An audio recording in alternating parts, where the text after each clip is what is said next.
एक प्रसंग आपके सामने रखूं, प्रासंगिक है, समय भी हो रहा है। वह ये है कि आचार्य ज्ञान सागर जी महाराज के चरणों में गुरुदेव पहुँचे। पहले 1 साल तक तो आचार्य देशभूषण जी के संग में उनका रहना हुआ। फिर बाद में सुनते हैं आचार्य देशभूषण जी महाराज के ही आशीर्वाद से वो निकल करके आचार्य ज्ञान सागर जी के सानिध्य को उन्होंने प्राप्त किया है। ज्ञानार्जन करने की उनकी तीव्र भावना थी और ज्ञानार्जन के साथ साथ चारित्र को अंगीकार करने की भी भावना थी। उस भावना को ही देखते हुए आचार्य देशभूषण जी महाराज ने उनके लिए आशीर्वाद दिया और वे पहुँचे। सोचना 20 साल की उम्र में उन्होंने छोड़ दिया क्या? जिस पर वस्तु के साथ जो संबंध था व्यावहारिक दृष्टि से, घर, उसको छोड़ दिया, परिवार को छोड़ दिया। उन्होंने परिवार बसाया नहीं, इसके उपरांत भी जो भी परिवार था उसके प्रति भी उनका ममत्व भाव समाप्त हुआ और किसी को भी सूचना दिए बिना वो एकाकी होकर के निकल गए और हजारों किलोमीटर से वो यात्रा करते हुए आचार्य ज्ञान सागर जी महाराज के पास पहुँचे और सुनते हैं आचार्य देशभूषण जी के संग में ही उन्होंने आजीवन ब्रह्मचर्य व्रत भी अंगीकार किया और ये भी सुनते हैं सप्तम प्रतिमा को भी उन्होंने अंगीकार किया था श्रवण बेलगुला में 1967। आपको पूरा इतिहास ज्ञात है। आप सोचिए, आचार्य देशभूषण जी का संग जयपुर में था ऐसा सुना हमने, और वहाँ से दक्षिण की ओर उनकी यात्रा हो जाती है और उनके संगस्थ आप जानते हैं ब्रह्मचारी विद्याधर जी साथ में चल रहे हैं और यात्रा करते करते श्रवण बेलगुला पहुँचे हैं और रिटर्न और होना है, तो वहाँ से वापस लौट करके स्तवनिधि पहुँचे हैं ऐसा हमने सुना था। क्योंकि बहुत छोटी उम्र है और उस समय जिसके द्वारा जो सुनने में बात आती थी वो सुनता था मैं, और वहाँ से स्तवनिधि पहुँचे हैं और स्तवनिधि को उन्होंने छोड़ दिया। क्यों इसलिए छोड़ा, कहीं कभी भी व्यवधान उपस्थित हो सकता है, क्योंकि स्तवनिधि के निकटवर्ती ग्राम हैं जो है आप जानते हैं। इसलिए ऐसा न हो कि परिवार के द्वारा पुनः कहीं विघ्न उपस्थित न हो जाए, तत्काल उन्होंने वहाँ से स्तवनिधि को छोड़ करके अजमेर पहुँचे हैं। अजमेर पहुँचने के उपरांत वहाँ के जो भी व्यक्ति श्रावक गण थे उन्होंने देखा कि ब्रह्मचारी जी आए हैं, कहाँ से आए हैं, क्या सब परिचय प्राप्त कर लिया।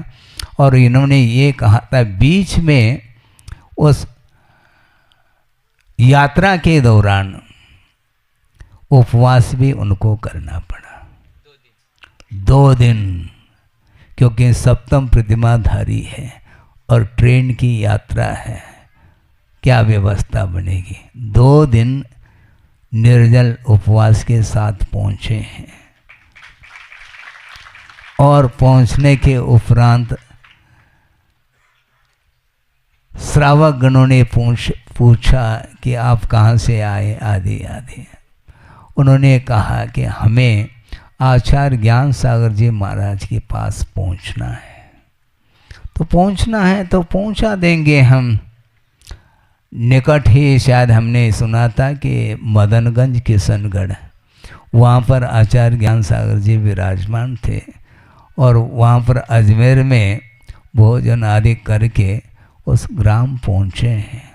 पहुँचने के उपरांत सोचो विचार करो, वहाँ पर उन्होंने निवेदन किया कि महाराज आपके हम चरणों में आए हैं और आत्म कल्याण करने का भाव है और साथ साथ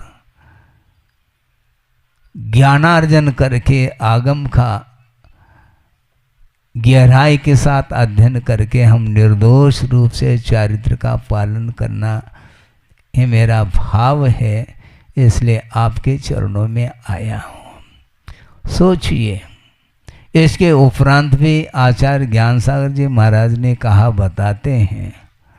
हाँ, इस प्रकार के तो बहुत सारे ब्रह्मचर्य लोग हमारे पास आए और चले गए हैं। और तुम्हारा नाम क्या? हाँ, हमारा नाम विद्याधर है। तो उन्होंने कहा हाँ विद्याधर है तो कभी भी विद्या के मार्ग से, विद्या के माध्यम से चले जाएंगे, क्या भरोसा। तो उस समय उनको लगा अब हमें विश्वास दिलाना पड़ेगा। और उस समय उन्होंने सोचा कि महाराज आपको मैं आश्वस्त करता हूँ, विश्वास दिलाता हूँ कि आजीवन के लिए सवारी का मैं त्याग करता हूँ। अब वह विद्याधर जाएगा तो पैदल जाएगा, कहाँ तक जाएगा, क्या करेगा, अब सोचो। इसके उपरांत उनको लगा कि वास्तव में ये बहुत ही होनहार जीव है। उन्होंने अपने संग में उनको स्थान दे दिया। उसके पहले भी दो, एक क्षुल्लक थे, एक ऐलक जी भी थे, वृद्ध थे, और ये पहुँचे हैं। तो केवल 11 महीने हुए हैं संघ में पहुँच करके, और उन्होंने क्या परीक्षण किया होगा, क्या योग्यता देखी होगी, आप अनुमान नहीं कर सकते। और उन्होंने सोचा कि अब यह होनहार है, इस ग्राहक को अब लौटाना नहीं, जल्दी से जल्दी मार्ग पर, पथ पर आरूढ़ कराना है। और उस समय 22 साल की उम्र है और उन्होंने सोचा कि जैनेश्वरी दीक्षा देने का मन हो गया। और वहाँ पर अजमेर में जितने भी गणमान्य लोग थे, प्रतिष्ठित, उनके मन में बार बार भाव जागृत हो रहा था कि इसको किसी भी रूप में रोकना पड़ेगा, क्योंकि 20-22 साल का जवान बालक है, इसको डायरेक्ट जैनेश्वरी दीक्षा देने का मन हुआ है। ये कैसा पालन करेगा, क्या होगा, इसको, इसका निषेध करने के लिए पहुँचे हैं। किंतु सोचो, विचार करो, आचार्य ज्ञान सागर जी महाराज वो उद्भट विद्वान थे। बनारस में उन्होंने अध्ययन करके, संस्कृत प्राकृत आदि का अध्ययन करके उन्होंने साहित्य का सृजन किया था। और सुनते हैं कि उनके पास ज्योतिष विद्या भी थी। उसके माध्यम से पूरी तरह से उन्होंने परीक्षा की। अब किसी को पूछने की, किसी के सलाह लेने की कोई आवश्यकता उनको नहीं लगी। और उन्होंने ये स्पष्ट शब्दों में प्रतिष्ठित व्यक्तियों के सामने ये कह दिया कि देखो, आप लोगों की भावना है, ठीक, हमने सुन ली। क्या भावना थी कि महाराज ये 22 साल का लड़का है, इसको आप दीक्षा दे रहे हैं, ये ठीक नहीं। तो ज्ञान सर महाराज ने कहा था ठीक है, ये 22 साल का है, आप तो, हाँ, आप कितने साल के हो गए? 60, 70, 80 साल तक पहुंच गए हैं। आ जाओ तो आपको पहला दीक्षित कर दूं मैं। आप केवल उम्र की ओर दृष्टि जा रही है, किंतु उसकी योग्यता, उसकी भावना, उसकी जो उत्कंठा है, उसकी ओर भी तो ध्यान दे दो कम से कम। उन्होंने स्पष्ट शब्दों में कहा भरी सभा में, यदि मैं इनको दीक्षित नहीं करता हूँ, इसको कोई रोकने वाला नहीं, जंगल में जाकर के दीक्षित हो जाएंगे। इतना जब कहना रहा तो सभी लोगों ने मुक्त कंठ से प्रशंसा की, महाराज अब हम आपके कार्य में व्यवधान डालना ये ठीक नहीं। हम अज्ञानी थे इसलिए भाव मन में आया। वस्तुतः देखा जाए कि न्याय के क्षेत्र में देखते हैं तो एक सूत्र हमें पढ़ने को मिलता है, वह प्रासंगिक है, उसको आपके सामने रख करके थोड़ा विषय रखता हूँ। वो ये है कि यो यत्र अनभिज्ञः स तत्र बालः, ऐसा कहा। जो जिस क्षेत्र में अनभिज्ञ है, कोई ज्ञान नहीं रखता है, उस क्षेत्र में वो बालक है। उसी प्रकार आप लोगों के पास मोक्ष मार्ग संबंधी कोई ज्ञान नहीं है, ध्यान रखो, तुम बालक हो, बैठे रहो। तुम मोक्ष मार्ग के क्षेत्र में जिसको अनुभव है उसको दूसरे की सलाह लेने की आवश्यकता नहीं है। अपने अपने क्षेत्र में सब बालक हैं।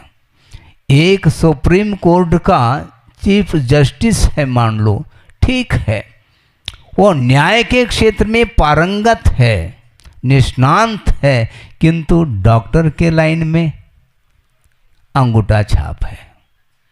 वो कुछ जानता थोड़ी है। रोग हो जाए मान लो, वो कहाँ जाएगा? कोर्ट जाएगा क्या? किसी को व्याधि हो गई तो जाएगा कहाँ? वो डॉक्टर के पास जाना है उसको, हॉस्पिटल ही वो वहीं पर भर्ती होना, मेडिकल दुकान की ओर ही वह उसके कदम बढ़ते हैं। उसी प्रकार वह न्यायाधीश हो अथवा अन्य किसी क्षेत्र में वह पारंगत क्यों न हो, उस क्षेत्र में हो सकता है, उस क्षेत्र संबंधी वह ज्ञान रख सकता है, किंतु अन्य क्षेत्र में उसका कोई भी ज्ञान काम नहीं कर सकता। इसलिए मोक्ष मार्ग में सम्यक ज्ञान की आवश्यकता है। एक श्लोक के माध्यम से वैराग्यप्रद वह श्लोक है, उसको कोई पढ़े तो वैराग्य हो सकता है। जिसके अंदर योग्यता है तो वह वैराग्य उसको होगा, और योग्यता नहीं है तो आप हम घंटों भी मांडो उपदेश दे दें तो कोई भी अंतर नहीं आने वाला। श्लोक ये है, शायद मैं समझता हूँ इसी प्रकार के वैराग्यप्रद श्लोक को पढ़ करके शायद गुरुदेव को वैराग्य हुआ होगा, ऐसा मुझे लगता है। कि कवि ने श्लोक लिखा है, उसमें उन्होंने एक रूपक बना करके उसको सामने रखा है, वो आपके सामने रख रहा हूँ कि रात्रिर्गमिष्यति भविष्यति सुप्रभातम भास्वान उदेष्यति हसिष्यति पंकजश्री एवं विचिन्तयति कोश गतद्विरेफ हा हंत हंत नलिनीम गजवुज्जहार। ऐसा कहा कि एक भौरा है, भ्रमर है, वह भ्रमर कहाँ पर है?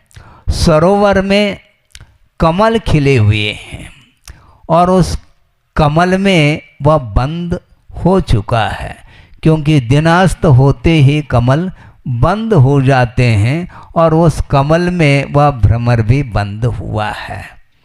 और उस भ्रमर के पास इतनी क्षमता है, आप सुनिएगा, उस भ्रमर के पास इतनी क्षमता है कि वह लकड़ी को भी वह छेद कर सकता है लकड़ी पर, किंतु वह कमल के लिए धक्का नहीं लगा पा रहा है। क्यों नहीं लगाता?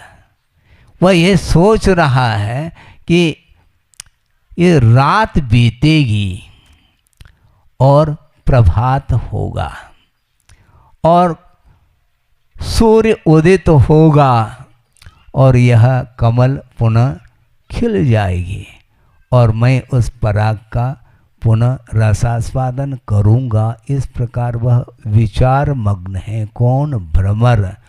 हालांकि वह भ्रमर चौरेंद्रीय जीव है, उसके पास कोई मन नहीं है, किंतु वहाँ पर कवि महोदय ने इस प्रकार रूपक बना करके हम लोगों के लिए एक प्रसंग को रखा है। इस प्रकार वो सोच रहा है। इसी बीच में वह एक विशालकाय हाथी वहाँ पर पहुँचा है और अपने सूंड के माध्यम से उस कमल को गज उज्जहार, उसको अपने मुख में ले लेता है, तो वह क्या हुआ, उसमें कमल और कमल के भीतर जो भ्रमर था वो दोनों उस हाथी के पेट में पहुंच गए।